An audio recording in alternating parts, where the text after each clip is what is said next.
Vanessa used to believe love sounded like sacrifice. It sounded like booking flights for 12 people while everyone else argued over window seats, like paying for beachfront villas, birthday dinners, matching Christmas pajamas, and pretending not to notice when no one said thank you.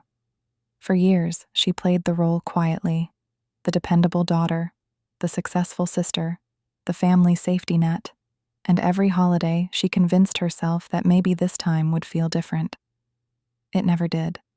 That Christmas Eve in Florida should have been a celebration. Vanessa had just closed the biggest real estate deal of her career, a multi-million-dollar expansion that changed everything for her company. Instead of celebrating, she spent the week coordinating airport pickups, catering menus, decorations, and last-minute expenses for her family vacation. Because when her mother called and said, "We're doing Florida this year, you can afford it, right?" Vanessa already knew what that meant. She would pay. Again. The beach villa was beautiful. Oceanfront windows, white marble kitchen, a private chef she hired herself. She even rented a snow machine for the children so they could experience a white Christmas by the beach. Everyone loved the magic. No one acknowledged who created it. At dinner, Vanessa tried mentioning her promotion. The conversation shifted before she finished the sentence. Someone asked for more wine. Someone else complained the potatoes were cold. Her younger brother laughed at a joke about how she was basically the family bank. Then her cousin raised a glass and smiled. "You've always been the family joke, Nessa. We love you. But come on, you're just the one with the money."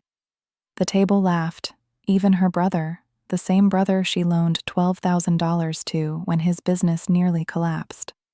Vanessa sat there staring at the candlelight flickering across expensive plates she had paid for herself. And suddenly, something inside her went quiet. Not angry, not dramatic, just finished. She stood slowly, picked up her purse, and looked around the table. "I funded this vacation," she said calmly, "and the last 3 before it. I've paid hospital bills, birthdays, emergencies, rent, and school tuition. And somehow, I'm still the joke." No one spoke. Her mother blinked like she couldn't believe Vanessa had interrupted the performance. Vanessa nodded once. "Then stay out of my life." And she walked out. No yelling, no tears, no slammed door. Just silence.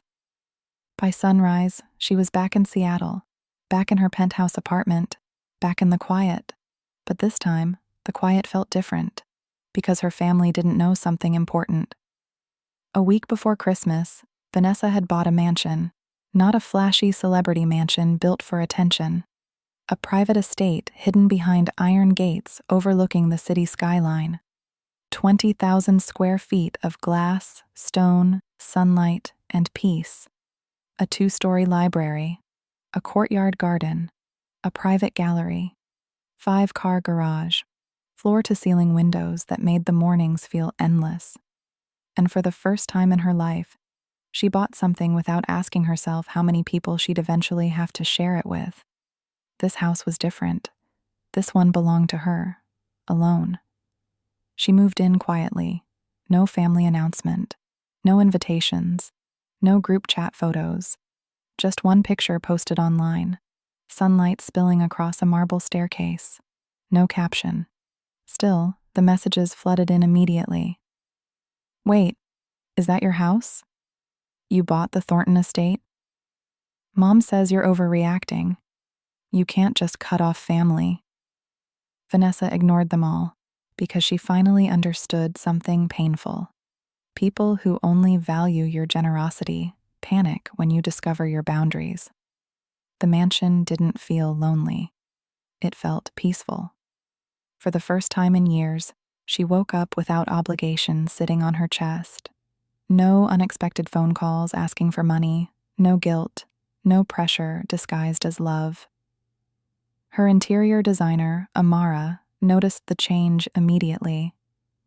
"You built boundaries into this house," she joked while programming facial recognition access at the gates. Vanessa smiled softly. "That's the point." A week later, she hosted a dinner party, but not for family. for the people who had loved her before success found her. Her college roommate who once shared grocery money with her, a mentor who stayed late helping her rebuild failed business pitches, an old apartment janitor who fixed her heater during a snowstorm when she couldn't afford repairs. People who saw her value before she became successful. That night, laughter filled the mansion naturally. No one asked how much the house cost. No one hinted about borrowing money. No one mocked her ambition. Instead, they said things Vanessa had waited years to hear. You deserve this. We're proud of you. You built something beautiful. And for the first time, she believed it. Meanwhile, her family watched from a distance. The whispers started online first. She thinks she's better than everyone now. She got lucky. She's dramatic. Vanessa didn't defend herself. Instead, she did something quieter. She mailed her mother a box. Inside were copies of 7 years of receipts, plane tickets, hospital payments, emergency loans, vacation deposits, birthday expenses, mortgage assistance, every dollar she had spent trying to earn love through usefulness. At the bottom sat a handwritten note. You called me the family joke. I was the one paying for the stage. 3 days later, her mother showed up at the mansion gates unannounced. Vanessa watched through the security camera as she stood outside, holding her purse tightly, staring at the estate. She pressed the intercom once. Vanessa, let's talk. Vanessa never answered. Not because she hated her mother, because she finally understood that access is a privilege, not an obligation. That night, her mother texted, I didn't realize it was that much money. Vanessa stared at the screen for a long moment before replying. Love without respect eventually becomes exhaustion. Then she blocked the number. But healing didn't stop at distance. Something else had started growing inside her. Purpose. Months earlier, Vanessa had quietly begun funding a transitional housing project for women rebuilding their lives after emotional and financial hardship. Women who had spent years overgiving. Women who confused survival with love. Women who had nowhere safe to land. She poured herself into the project, not because she wanted revenge, because she wanted meaning. The Vanessa Lynn Foundation opened quietly 6 months later.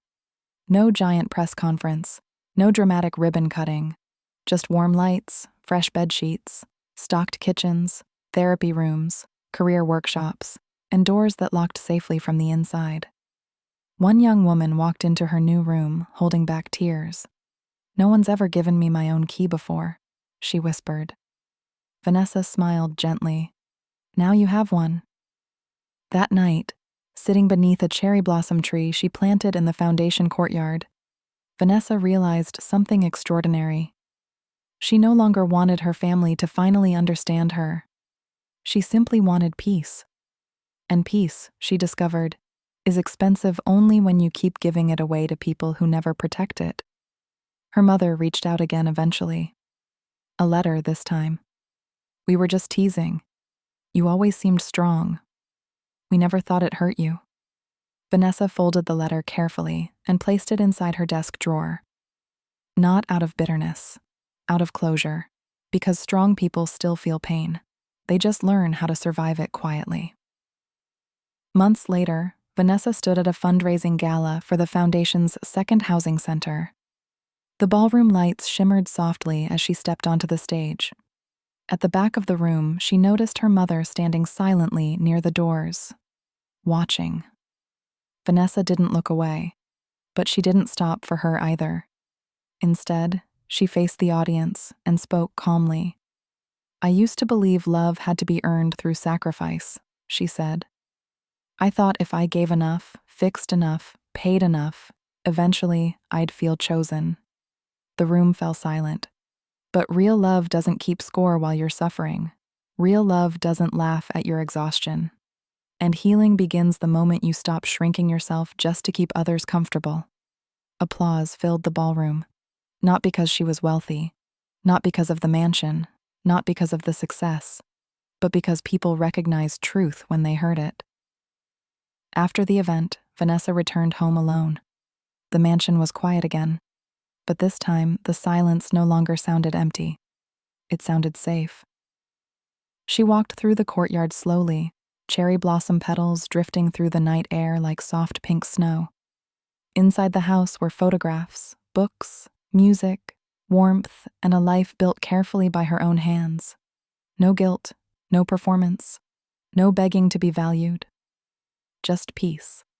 And as she stood by the window overlooking the city lights, Vanessa smiled softly to herself. Because the greatest success wasn't the mansion, it wasn't the money, it wasn't the applause.